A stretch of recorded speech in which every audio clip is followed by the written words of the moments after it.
देश आजादी का जश्न मना रहा है और हम ये जश्न मनाने के लिए हाई एल्टीट्यूड पर, ऊंचाई वाली जगह पर, भारत चीन की सीमा पर हमारे हिमवीरों के बीच मौजूद हैं और आज पेंगोंग पर आज तिरंगा लहराएंगे इन हिमवीरों के साथ।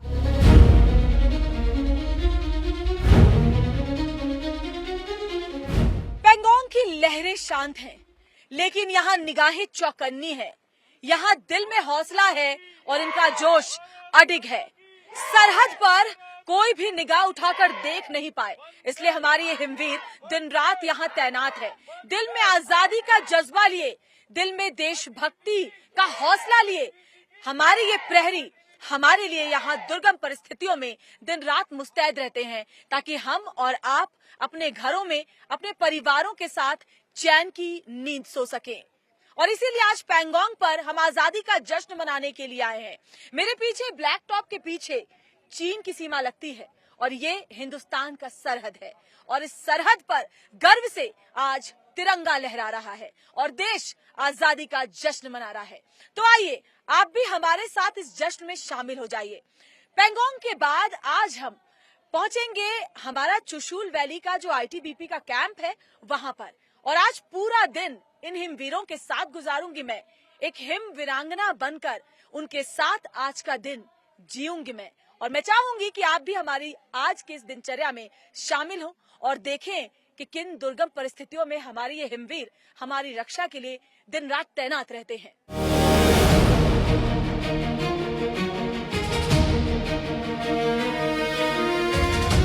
तो हम उस जमीन पर है जहां हवा में ऑक्सीजन कम है, लेकिन जवानों के हौसले में कोई कमी नहीं। हम उस जगह पर हैं जहां तापमान माइनस में चला जाता है, लेकिन हमारे जवानों का जो जज्बा है वो कभी माइनस में नहीं जाता। यहाँ का मौसम कुछ ऐसा है कि आपको सुबह में कभी दोपहर लगेगा, दोपहर में कभी शाम सा अंधेरा छा जाएगा और कभी शाम में रात हो जाएगी, क्योंकि यहाँ मौसम पल भर में बदलता है।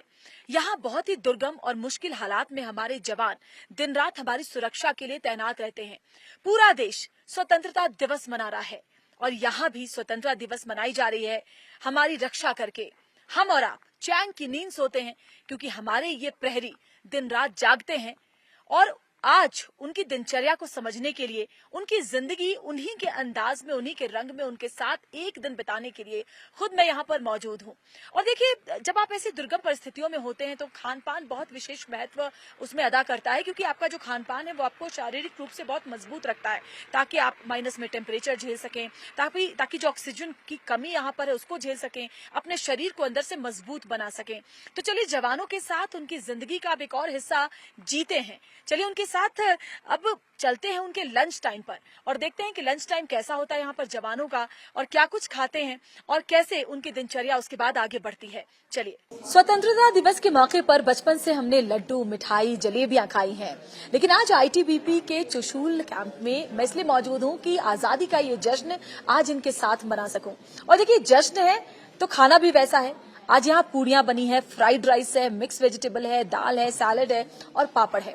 और देखिए, क्योंकि यहाँ पर मौसम बहुत अनुकूल नहीं रहता, ऐसे में खान पान ऐसा होता है जिसे इजीली डाइजेस्ट किया जा सके, वो खान पान जो बहुत पौष्टिक हो, क्योंकि यहाँ बहुत आसान भी नहीं है बार बार राशन या सब्जियां पहुंचाना। सप्ताह में 2 बार यहाँ से सब्जियां पहुंचाई जाती हैं, क्योंकि लेह से भी यहाँ की जो दूरी है करीब 5 से 6 घंटे की है। पहले लेह तक सब्जियां आती हैं और लेह से फिर यहाँ चुशूल तक सब्जियां पहुंचाई जाती हैं।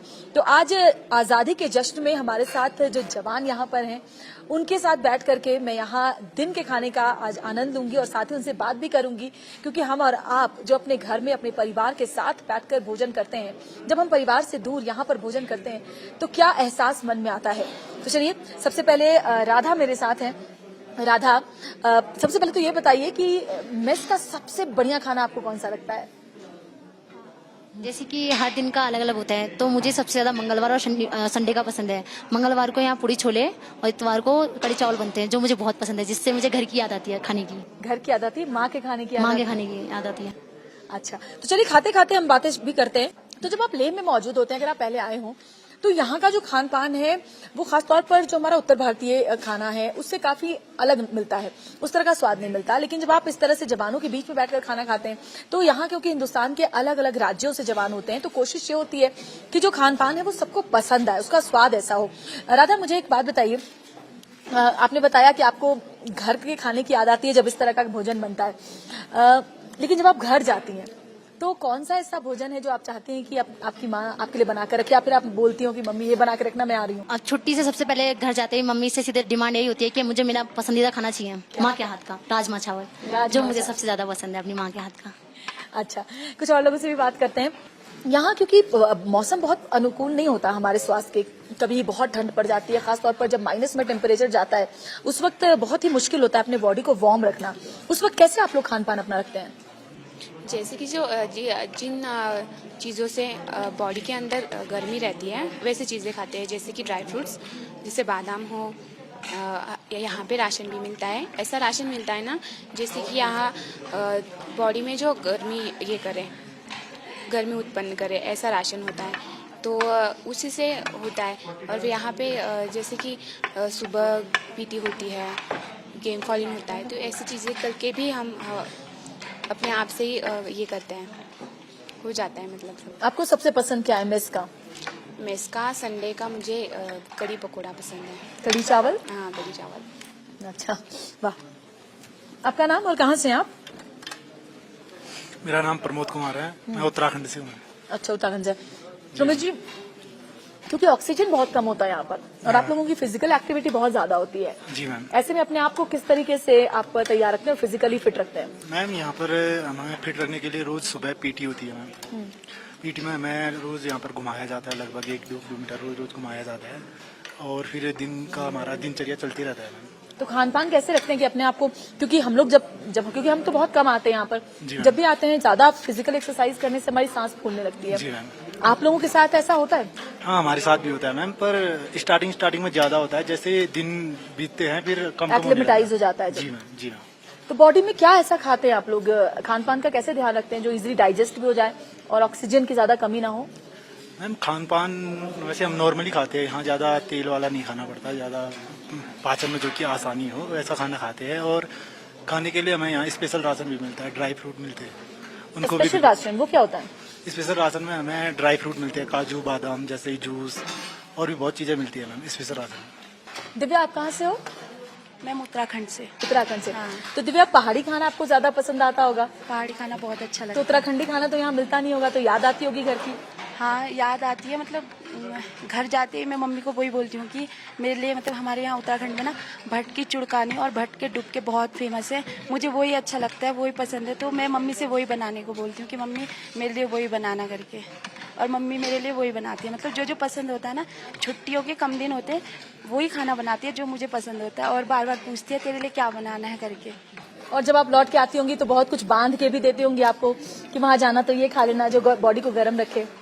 वहाँ मतलब जो सीजनल फ्रूट्स वगैरह होते हैं ना, पहले वो डालती है, और उसके बाद वहाँ से जो खजरे वगैरह होते हैं, हमारे यहाँ खजरे वगैरह बोलते हैं, गुजिया हो गई, ये सब बना के मतलब भेजती है, और लड्डू वगैरह सब बना के भेज देती है। आप लोग खाना बनाते हो इतनी सारी लड़कियों, कभी मौका मिलता है कि मेस में आप लोग मिलके कुछ बनाओ?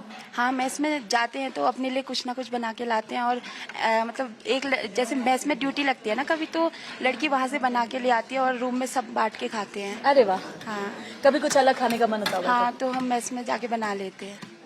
राधा, आप बता रही थी कि आप हलवा बना लेती हैं? हाँ मैं हलवा वगैरह बनाते हैं तो हम सब साथ में मिलकर खाते हैं ना, एक साथ बनाते हैं, एक ही साथ खाना, फिर दोस्ती परिवार बन जाता है ना फौज में आके, तो ये एक ही साथ बैठना, एक साथ उठना, एक साथ ही सब कुछ। सबसे अच्छा करना। खाना कौन बनाता है आप सब में? सबसे अच्छा खाना स्मृति। कौन बनाती है? स्मृति। अच्छा, जरा माइक दीजिए उनको भी वहां तक।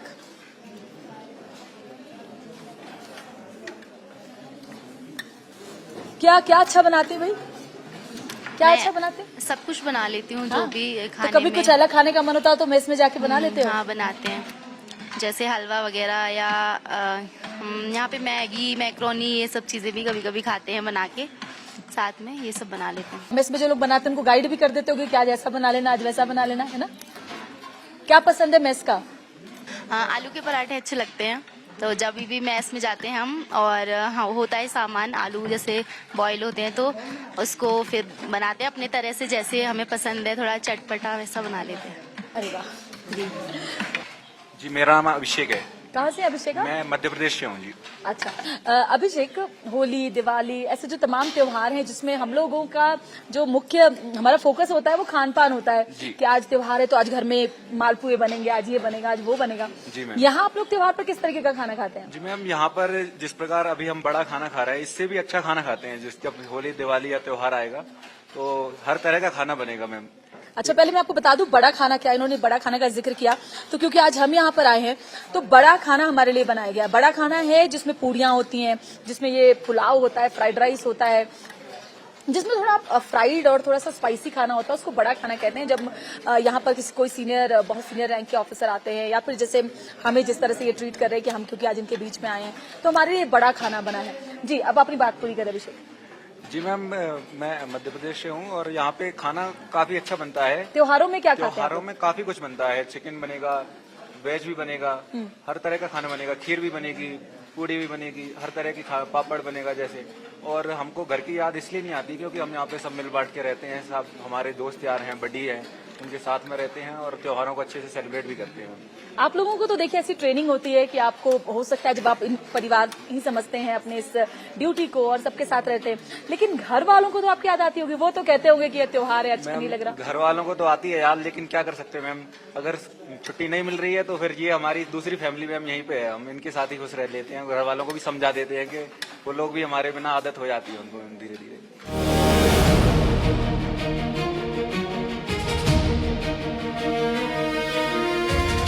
हमारे लिए ये पहाड़ बहुत खूबसूरत है। पर्यटक जब यहाँ आते हैं इन पहाड़ों की खूबसूरती को अपने कैमरे में कैद करते हैं, लेकिन जवानों के लिए इस पहाड़ की खूबसूरती मुश्किल हालात पैदा करती है क्योंकि यहाँ की ऊंचाई, यहाँ की भौगोलिक स्थिति, यहाँ ऑक्सीजन की कमी और यहाँ का तापमान दुर्गम परिस्थितियां बनाता है।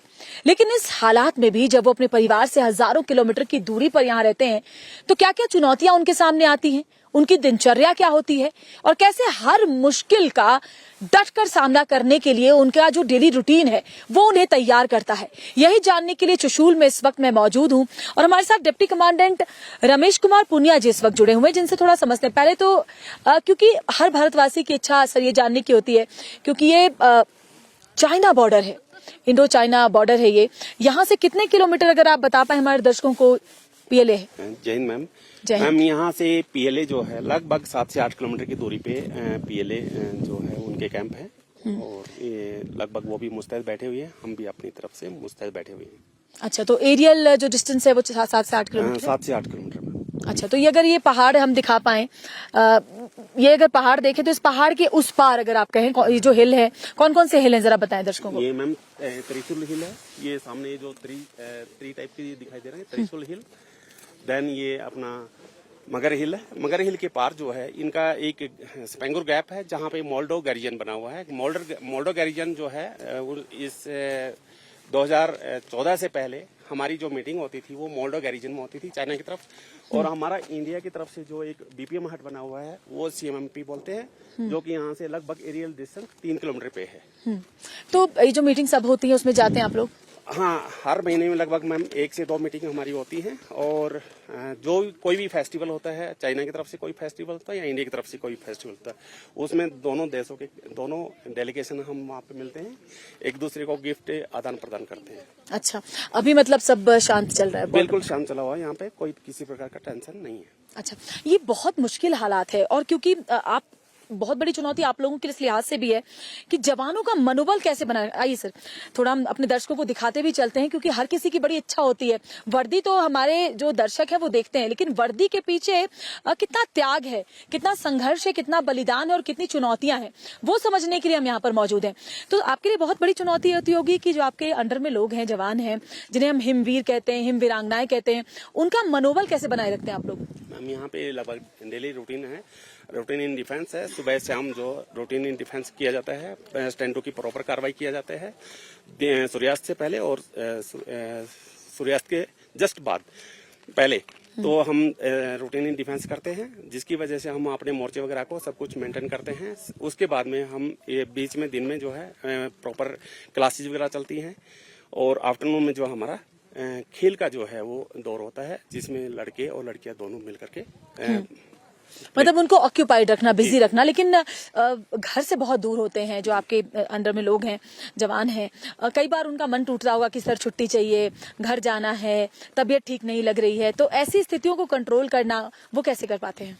इसमें मैम खास करके उन सभी को मोटिवेट किया जाता है, और क्योंकि हम घर से ज्यादातर बाहर ही रहते हैं, साल में 2 महीने 2.5 महीने घर पे रहते हैं, इसके अलावा 9 से 10 महीना तो यहीं पे रहने को मिलता है। और उसमें भी हमारे स्ट्रेस काउंसलर और जो अधिकारी होते हैं वो उनको टाइम टू टाइम जो है उनको मोटिवेट करते रहते हैं, और यहाँ के अपने देश की जो सुरक्षा के प्रति उनको सचेत करते रहते हैं। सचेत करते हैं। अच्छा, एक बहुत बड़ी चुनौती होती है जब आप बॉर्डर एरिया में रहते हैं, क्योंकि हमारे जो आईटीबीपी हैं कहते हैं कि बॉर्डर पर सबसे पहले कोई जवान नजर आएगा तो वो होगा आईटीबीपी, यानी हमारे हिमवीर। तो ऐसे में हर परिस्थिति के लिए बहुत जरूरी है कि अपने आप को हमेशा तैयार रखा जाए। स्टैंड टू जिसको आप लोग कहते हैं, जरा स्टैंड टू क्या होता है हमारे दर्शकों को समझाइए। स्टैंड टू मैम एक्चुअली सुबह सूर्यास्त से पहले और सूर्यास्त के जस्ट बाद हम स्टैंड टू की कार्रवाई करवाते हैं। स्टैंड टू में क्या होता है कि हम सभी जवानों को अलर्ट करते हैं, क्योंकि अमूमन जो भी आज तक जितने भी अटैक हुए हैं वो लगभग इसी दौरान होता है, क्योंकि साइट लगभग विजिबल होता है, लेकिन जो अटैक करने का जो तरीका उसका दुश्मन का होता है वो यही टाइम होता है। तो स्टैंड टू एक तरह से कहें हम समझे अगर आम भाषा में कोई मतलब तैयारी, मॉक ड्रिल जैसा होता है। ये हम अपनी लड़ाई से पहले की जो तैयारी होती है उसके लिए तैयार रहते हैं। तो चलिए स्टैंड टू दिखाएं अपने दर्शकों को। जी चलिए। 470151 कांस्टेबल जीडी पूजा मौर्य, बॉस अम्बाई, प्लाटून नंबर 1, सेक्शन नंबर 1 की R1 श्रीमान। मेरी जिम्मेदारी का इलाका इस प्रकार है। सामने 400 सफेद मकान, इसी की लाइन दूर तक मेरा आमरुख, आधा दाहिने आधा बाएं, नया मकान, इसी की लाइन दूर तक मेरी बाई हद शामिल आमरुख, आधा दाहिने 50 टूटा फूटा मकान, इसी की लाइन दूर तक मेरी दाहिनी हद शामिल आमरुख, बाई हद। ये मेरी जिम्मेदारी का इलाका है श्रीमान। इसके बीच दुश्मन की कोई भी मुदाखलात होने पर मैं अपने सूझबूझ से कार्रवाई करूंगी तथा अपने उचित कमांडर को सूचित करूंगी। आखिरी गोली आखिरी दम तक मोर्चा नहीं छोड़ूंगी श्रीमान। जय श्रीमान। दिन भर डिफिकल्ट एक्सरसाइज के बाद जरूरी है कि यहाँ पर लोग खेल कूद में भी अपने आप को व्यस्त रखें, क्योंकि हजारों किलोमीटर दूर अपने परिवार से रहने के बाद मोटिवेशन बहुत जरूरी है, अपने आप को ऑक्यूपाइड रखना बहुत जरूरी है। लेकिन दिक्कत इस बात की है क्योंकि यहाँ पर चलने पर भी सांस फूलने लगती है, ऑक्सीजन बहुत कम होता है। ऐसे समझिए कि सामान्य अगर इंसान के स्वास्थ्य ठीक है तो उसका ऑक्सीजन लेवल 80 के आसपास होता है और कई बार उससे भी ज्यादा कम। ऐसे में चुनौतियां कई ज्यादा होती हैं और डॉक्टर परवीन जो सीएमओ है यहाँ पर, उनका बहुत बड़ा उनकी रिस्पॉन्सिबिलिटी उनकी होती है कि वो लोगों के स्वास्थ्य का, यहाँ पर जो हमारे जवान, हमारे हिमवीर और हिमवीरांगनाएं हैं, उनके स्वास्थ्य का ध्यान रखें। डॉक्टर परवीन कैसे, क्योंकि बहुत चैलेंजिंग है। हम भी जब यहाँ पर आए पहले हमने थोड़ा सा एक्लिमेटाइज किया, लोगों के लिए बहुत ज़रूरी है कि वो एक्लिमेटाइज करें, बावजूद इसके चलने पर खेलने पर सांस बहुत फूलती है, ऑक्सीजन की कमी हो जाती है। यहाँ एक्चुअली ऑक्सीजन सैचुरेशन कम होती है, एटमॉस्फेरिक प्रेशर कम होता है, तो हमारी बॉडी में जो ऑक्सीजन जाता है वो कम हो जाता है। तो आप इनकी बात करें, ये अभी यहाँ इनको आए हुए काफ़ी टाइम हो गया है, 2 महीने हो गए इनको आए हुए यहाँ पे, तो इनकी बॉडी प्रॉपर एक्लिमेटाइज हो चुकी है, यहाँ के एनवायरनमेंट के हिसाब से ये अडेप्ट हो चुके हैं। तो होता क्या है कि विद टाइम हमारी बॉडी में थोड़ी चेंजेस आती हैं। जैसे आपका हम सांस लेते हैं, हम डीप और फास्ट सांस लेते हैं ताकि हमारे लंग्स में ऑक्सीजन ज़्यादा जाए। हमारे हीमोग्लोबिन बढ़ जाता है जब हम हाइट में रहते हैं ज़्यादा दिन, तो with in few days two weeks हमारा आरबीसीज बढ़ जाते हैं। हीमोग्लोबिन ही है जो हमारी ब्लड में ऑक्सीजन लेके जाता है। प्लस हमारा कार्डियोवैस्कुलर एडेप्टेशन होती है, हमारा हार्ट का रेट बढ़ जाता है, हमारा हार्ट जो होता है ऑक्सीजन बाकी मसल्स को अच्छे से डिस्ट्रीब्यूट कर पाता है, और ये मसल हमारे अडेप्ट हो जाते हैं, जितना भी ऑक्सीजन मिलता है उसको प्रॉपरली यूटिलाइज करते हैं। ये सब चेंजेस जो बॉडी में आती है जब हम यहाँ रहते हैं, प्रॉपर अडेप्ट होते हैं, तो उसी की वजह से ये लोग यहाँ खेल पा रहे हैं इस टाइम पे। और अगर यही लोग नीचे खेलेंगे तो इनका परफॉर्मेंस और अच्छा होगा। यहाँ फिर भी कम होगा क्योंकि आपको पता है ऑक्सीजन सैचुरेशन यहाँ कम है। अब बहुत ही मुश्किल हालात है, टेम्परेचर बहुत डिप हो जाता है, माइनस में टेम्परेचर जब चला जाता है उस वक्त कैसे यहाँ पर मुश्किल से लोग रहते हैं, और क्योंकि -20 -25 यहाँ तक टेम्परेचर चला जाता है। जी एक्चुअली हम इनको पहले ही इनको हमारे क्लासेस होती रहती हैं, इनको हम बताते रहते हैं कि आपने प्रॉपर सर्दियों में आपको सर्दी से बचाना है अपने आप को, लेयरिंग में कपड़े पहने हैं आपको।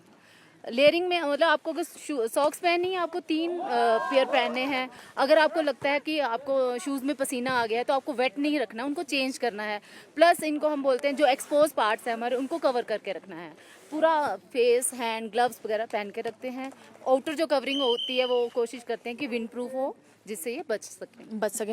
अच्छा, ऑक्सीजन लेवल बहुत कम होता है, जैसे कि आपने मुझे बताया कि 80 एक अमूमन 80 सामान्य से ऊपर आता है तो हम लोगों का उसको होता है। सामान्य ही मानते हैं। 80 से अब आता है तो हम सामान्य ही मानते हैं। 85 95 के बीच में, 85 to 95 के बीच में यहाँ पे लोगों का आता है।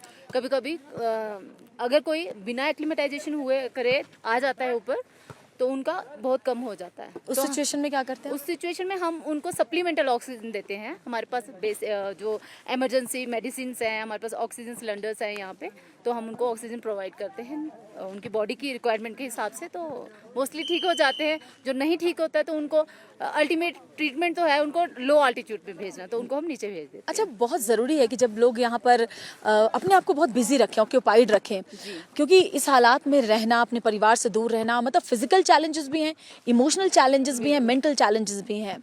ऐसे में कैसे कोप अप कर पाते हैं जवान यहाँ पर? देखिए, इमोशनल चैलेंजेस जिसकी आप बात कर रहे हैं, पहले तो बहुत ज़्यादा प्रॉब्लम होती थी। अभी तो आप घर से कनेक्टेड हो, हर कोई फ़ोन पे बात कर रहा है, व्हाट्सएप कॉल कर रहा है। ये लोग सारे प्रिपेयर्ड हैं, इनको पता है कि हम ये जॉब हम ITBP में आए हैं तो हमें पहाड़ों पे रहना पड़ेगा, ये इनके दिमाग में पहले से है। तो यहाँ आने के बाद इनको ये जब आते हैं इनको ये पता है कि मैंने 3 महीने के लिए जाना है, तो ये सारे लोग अच्छे से मिलजुल के आपस में रहते हैं, अपना खेलते हैं, खाना साथ में खाते हैं। यहाँ विजिट्स बहुत VIP लोग आते रहते हैं, तब हम लोग मिलते हैं।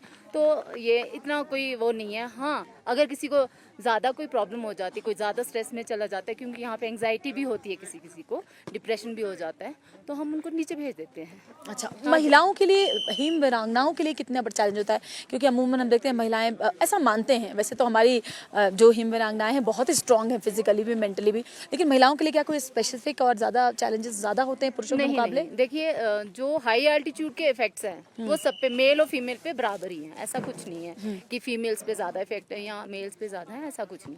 दोनों में बराबर है। हेल्थ इश्यूज दोनों में बराबर होंगे। अगर खान पान क्या कैसे ध्यान रखते हैं इस दुर्गम परिस्थितियों में?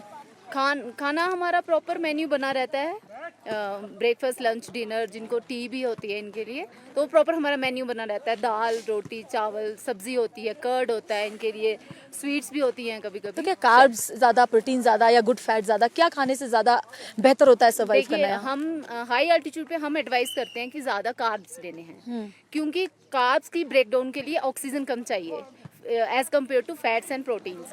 फैट्स और प्रोटीन्स भी लेते हैं, लेकिन हम कार्ब्स ज़्यादा प्रेफर करते हैं यहाँ पे। जी।